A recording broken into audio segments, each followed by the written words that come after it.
8월 마지막 주일입니다. 오늘 예배당에 나와 예배드리는 여러분을 주님의 이름으로 환영합니다.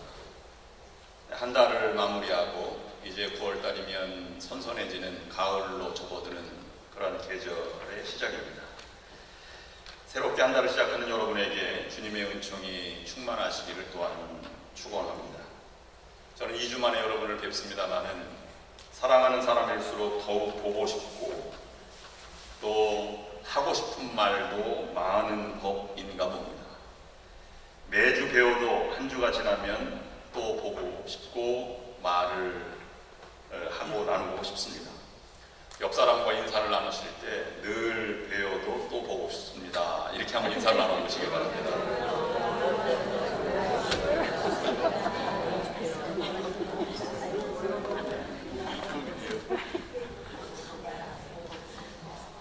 같이 신앙생활 하셔도 늘 그리워하는 여러분들이 되시기를 주님의 이름으로 축원합니다. 오늘이 속회주일이기도 합니다. 우리 교회에서 올해로 2달에 한 번 속회로 모여서 예배 후에 교제를 나누고 또 함께 성경 공부를 하는 시간인데 4번째 맞이하는 속회주일입니다. 예배 끝나면 각 속회별로 흩어져 모이셔서 이 교제와 성경 공부를 하시기를 바랍니다. 지난 한 달, 8월 한 달 동안에는 우리 미국 한인연합감리교회 연합회에서 주관하는 일일 묵상 자료집 생명의 삶과 같은 것을 우리가 새로 만들어서 나누고 있는데 기쁨의 언덕으로 라는 묵상 자료집을 통해서 예레미야서를 통독으로 읽었고 매 주일마다 성경 문제로 제출을 하시는 분도 계셨고 또 설교도 몇 번 이렇게 한 적이 있습니다. 오늘 본문도 예레미야의 마지막 부분이고 속회 나누어 주셔서 속회 공부하실 때도 예레미야 본문입니다. 지금까지 예레미야는 유대의 멸망을 예언하다가 이제 마지막 장에 와서는 바벨론의 멸망을 예언하는 모습입니다. 예레미야를 잡아 죽이려고 했던 유대인들은 예레미야가 바벨론의 적자인 줄 알았습니다. 그러나 하나님의 심부름꾼인 예레미야의 마지막 예언은 바벨론의 축복이 아닌 바벨론의 멸망을 예언하고 있는 것입니다. 이것은 유대인들의 기대와 생각과 다른 것이었습니다. 여기에서 우리는 하나님의 마음을 헤아려 알 수 있습니다. 하나님의 궁극적인 관심은 바벨론에게 있는 것이 아니었습니다. 선택하고 구원받은 유다 백성에게 하나님의 마음이 계셨던 것입니다. 예레미야서는 52장으로 구성되어 있습니다. 그러나 예레미야 예언은 51장에서 끝을 맺습니다. 여러분이 함께 읽으셨던 64절 말씀에는 말하기를 바벨론이 나의 재난 때문에 이같이 몰락하여 다시 일어서지 못하리니 그들이 피폐하리라. 예레미야의 말이 이에 끝나니라 라고 기록하고 있습니다. 이 마지막 장인 52장은 30년쯤 후에 다른 사람에 의해서 첨가된 본문입니다. 그것을 에필로그, 후기라고 합니다. 이 52장에 있는 말씀은 역대하 24장과 25장의 내용을 요약하고 있으며 또 크게는 예레미야서 1장부터 51장까지 전체 예언을 요약한 말씀의 내용이 담겨져 있습니다. 그러므로 여러분이 오늘 읽으신 51장 마지막 부분이 예레미야의 마지막 예언이자 결론의 말씀입니다. 하나님이 예레미야서를 통해서 전하고자 하는 궁극적인 목적과 의도는 무엇이었을까요? 예레미야는 예언자입니다. 구약성경에서 예언자라고 하는 사람들은 여러 이름으로 불려져 왔습니다. 예언자 또는 대언자 또는 선지자 또는 선견자 등으로 불려왔습니다. 하나님의 뜻을 전한다는 공통된 의미로 사용되고 있는 것입니다. 오늘 본문은 정든 고향과 조국을 떠나서 머나먼 이국의 땅 샌프란시스코에서 이민자로 살아가는 그리고 하나님의 말씀을 믿고 따르려는 우리들에게 주시는 교훈의 말씀이기도 한 것입니다. 하나님의 뜻을 펼치려는 사람, 하나님의 말씀을 전하느니 하나님의 명령을 따라 살아가려는 소명자, 하나님의 말씀을 전달하려는 성도에게 주시는 말씀으로 이 말씀을 묵상하며 드리려고 합니다. 하나님의 사랑으로 살아가면서 우리의 마지막 결론은 무엇이어야 할까요? 그것은 하나님의 은혜입니다. 하나님의 사람은 저주와 복수와 심판을 전하는 자가 아니라 아직 끝나지 않은 은혜를 전하는 자입니다. 모든 부모의 결론은 똑같습니다. 이놈의 자식, 그러면 내가 너 혼내줄 줄 알아 라고 말하지만 부모의 마음은 자녀가 잘 되는 것뿐입니다. 예언의 결론은 이것입니다. 복된 백성, 복된 은혜 속에 살아가는 자녀를 위해서 주시는 것입니다. 이 바람은 바뀌는 법이 없습니다. 언제나 같은 마음입니다. 그러기 위해서 오늘 예레미야의 결론의 예언의 말씀을 통해서 우리에게 주시는 세 가지 교훈을 묵상하고자 합니다. 첫 번째, 하나님의 은혜는 끝나지 않았다는 것입니다. 지금 유대민족은 바벨론 압제 아래 머나먼 이국 땅에 있습니다. 그것도 자유의 신분이 아닌 포로된 신분으로 살아가는 이들입니다. 그들은 지금까지 겪어온 삶이 너무 참담했습니다. 수많은 사람이 눈앞에서 죽어갔습니다. 또 많은 사람이 포로로 잡혀가서 잃어버린 조국과 성전을 그리워하며 눈물의 세월을 보내고 있는 중에 있습니다. 모든 것이 끝나 보였고 희망이라고 하는 것은 찾아볼 수 없는 존재로 인식되고 있었습니다. 하나님의 은혜는 끝이 나 보였고 주변의 상황은 너무나 참담하고 슬픈 뿐이었습니다. 아무리 내가 혼자 노력한다고 해도 회복될 것처럼 보이지도 않았습니다. 지금 유대인들 마음에 이 참담한 현실 가운데 예레미야가 전하고 있는 것입니다. 사실 유대민족의 심판과 징계는 예레미야의 예언의 말씀을 듣지 않은 왕과 백성들에 의해서 시작된 것입니다. 북에서 원수가 온다. 바벨론에 항복하지 않으면 너희는 멸망할 것이다. 라는 말씀을 계속해서 전하게 되었습니다. 예레미야는 홀로 예언했고 그 당시에 많은 거짓 선지자들은 아니다. 평강이 올 것이다. 애국이 구원해 줄 것이다. 라는 말로 백성들과 고관 대작들을 위로하였습니다. 사람들은 예레미야를 싫어했고 핍박했고 조롱했습니다. 그러나 예레미야가 증거한 예언만이 남김없이 현실이 되었고 다른 사람들의 말은 거짓이 되어버리고 말았습니다.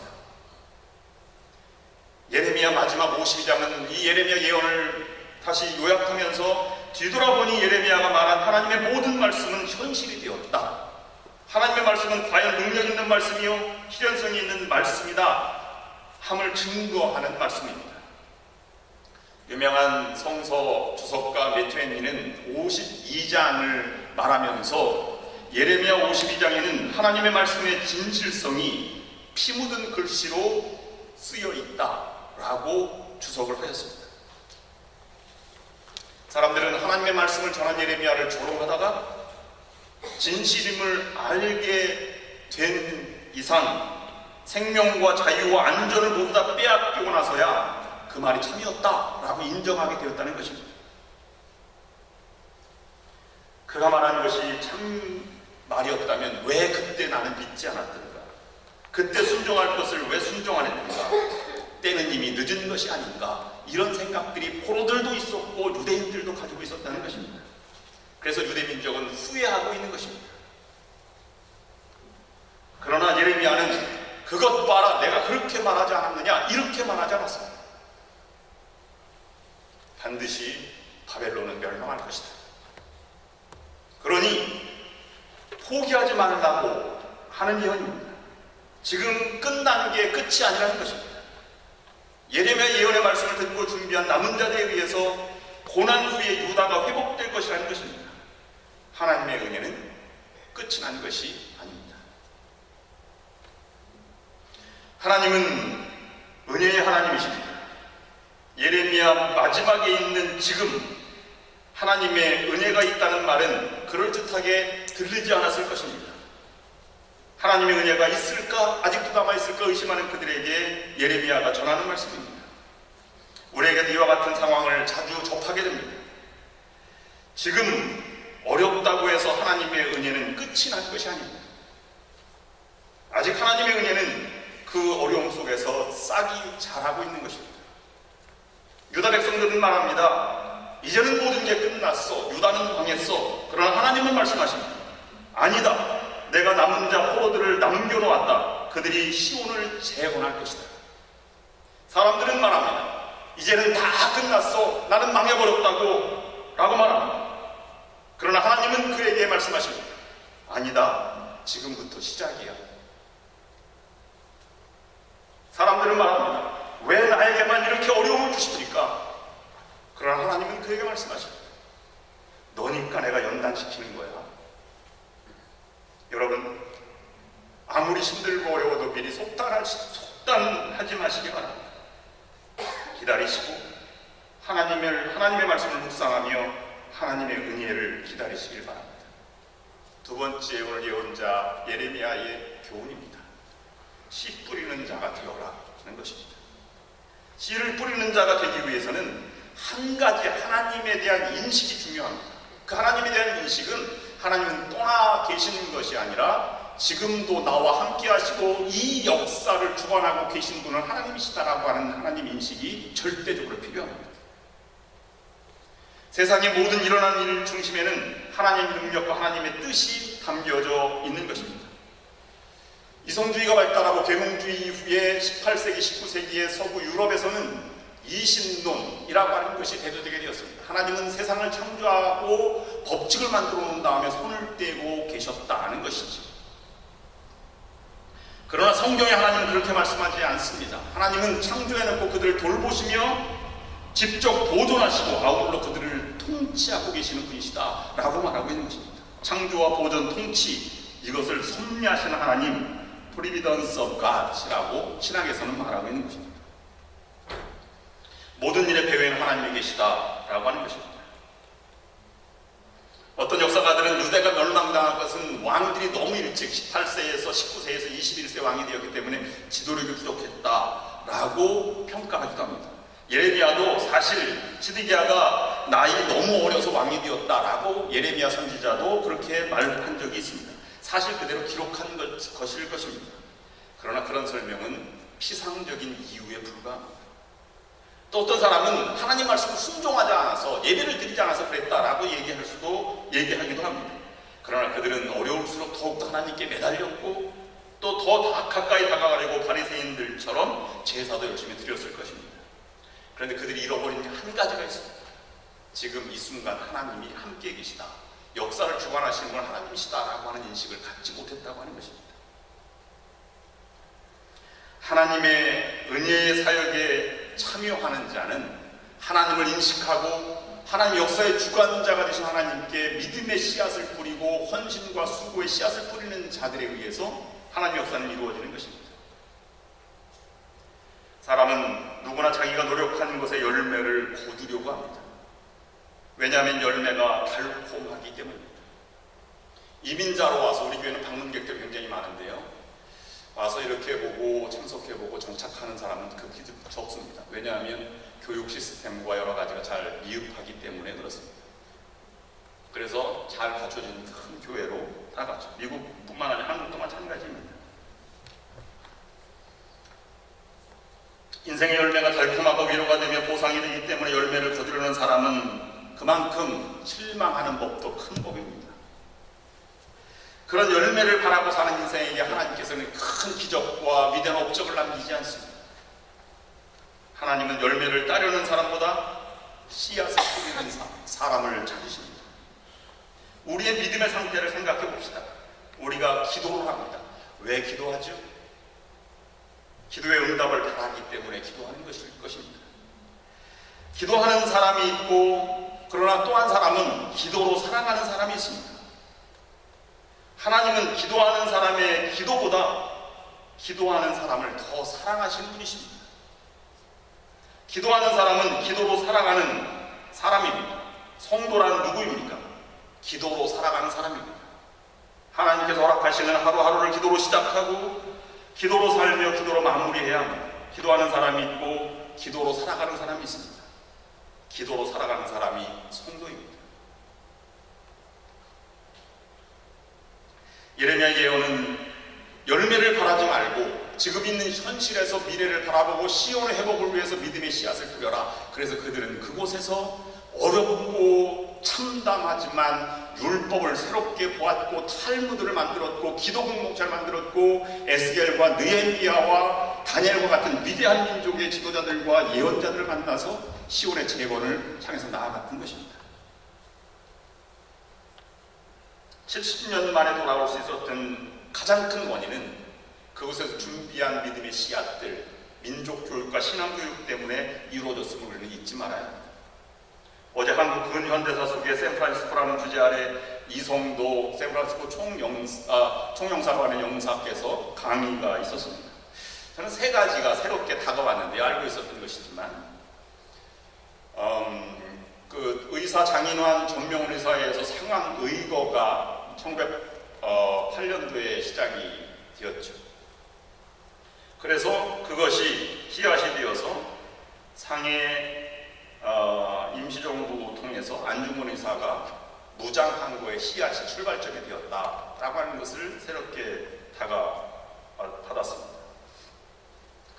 하와이에서 수수농장 계약 기간이 끝나고 이곳으로 와서 샌프란시스코 거주하다가 중가주로 노무자로 갔던 분들이 많이 계신데요.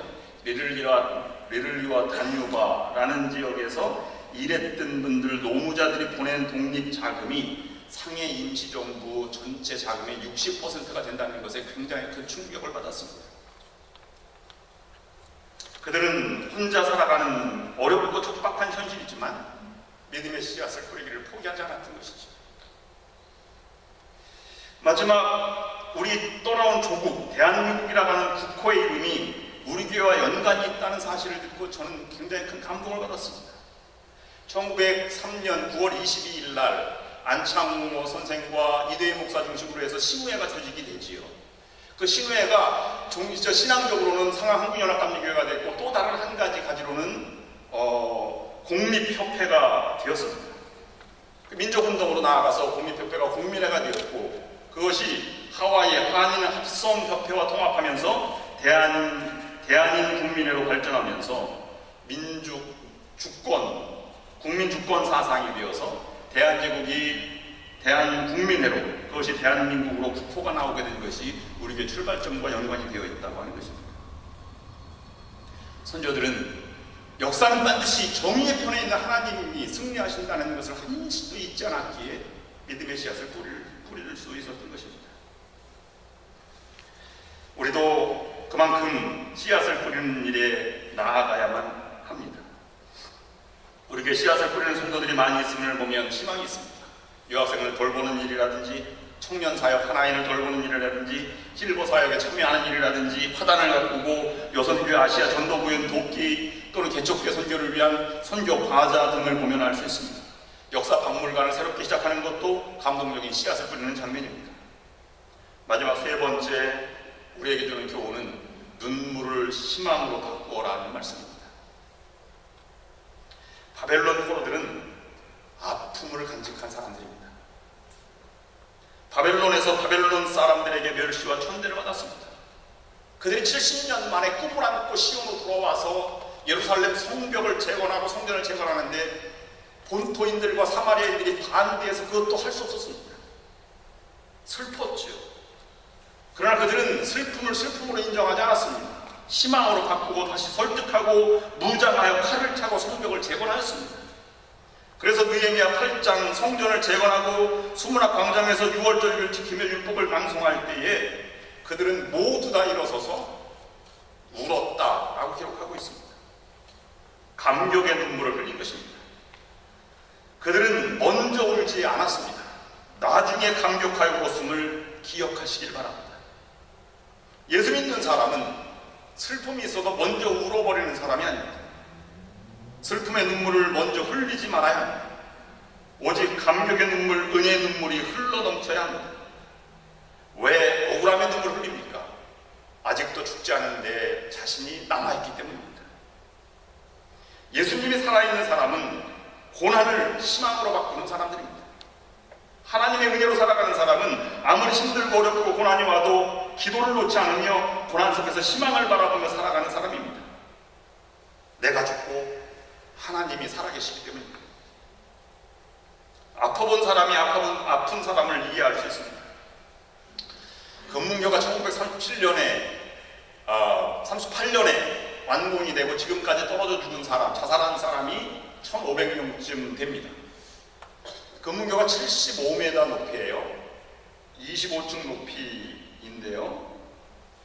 거기서 뛰어내리면 파열되어서 살아날 가능성이 없답니다. 그런데 살아남은 사람이 100여 명 정도 있습니다. 그들이 살아남을 확률은 달부터 떨어져야 그나마도 살아날 확률이 있다는 것입니다. 근데 생존자 모임이 있어요.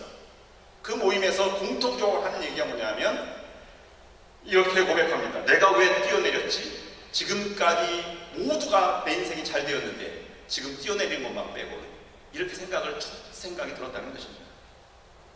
그래서 자살을 방지하기 위해서 그들의 아픔을 희망으로 바꾸어 설득하며 계몽해 나가고 있습니다. 자살자 가족도 자살을 방지하기 위해서 자살 방지 금을 설치를 위해 노력하고 있습니다. 한국에서도요, 억울하게 죽은 사람이 많이 있어요. 군대 가서 이 아주 똑같은 젊은 아들을 잃어버리는 사람이 얼마나 많습니까? 의문사 또는 사고사로 죽은 가족들이 모여서 그들의 슬픔을 위로하고 군인들을 다시 한번 강한 정신으로 나아가기 위해서 단체를 만듭니다. 의문사 가족들 또는 사고사 가족들의 모임이 그렇습니다. 아픔과 고난을 희망으로 바꾸는 사람들입니다. 여러분, 상처받은 사람이 상처를 더 주기가 쉬운 법입니다. 교회 안에 많은 문제와 시험들이 열심히 있는 교인들 때문에 발생한다는 사실을 우리가 기억해야 합니다. 열심히 하는 사람도 열심히 하는 만큼 아픔이 있습니다. 그것을 희망으로 바꾸지 않으면 다른 성도에게 상처를 줄 수 있습니다. 예수 그리스도께서 성령으로 우리 안에 거주하시며 우리로 하여금 항상 승리하는 삶을 살게 하시는 데에도 성도들은 종종 신앙생활에서 실패를 경험합니다. 그 이유가 무엇입니까? 슬픔을 간직하고만 있기 때문입니다. 슬픔을 희망으로 바꾸십시오. 슬픔을 가지고 있다는 것이 무엇입니까? 십자가에 예수님과 함께 죽었어야 할 자기 자신이 너무 강하게 살아있기 때문입니다. 죽지 않은 그리스도인 때문입니다. 성도란 나는 죽고 예수로 사는 사람이 아닙니까? 세상에 고난이 없이 슬픔이 없이 아프지 않은 사람이 없습니다. 고난이 없는 사람은 없습니다. 아픈 사람이 상처를 줄 수도 있고 위로를 줄 수도 있습니다. 여러분의 아픔과 슬픔을 희망으로 바꾸십시오. 나는 죽고 예수로 사는 사람이 성도입니다. 참 성도로 하나님의 은혜를 구하며 씨앗을 뿌리며 희망을 주는 성도로 살아가시는 여러분들이 될 수 있기를 주님의 이름으로 축원합니다.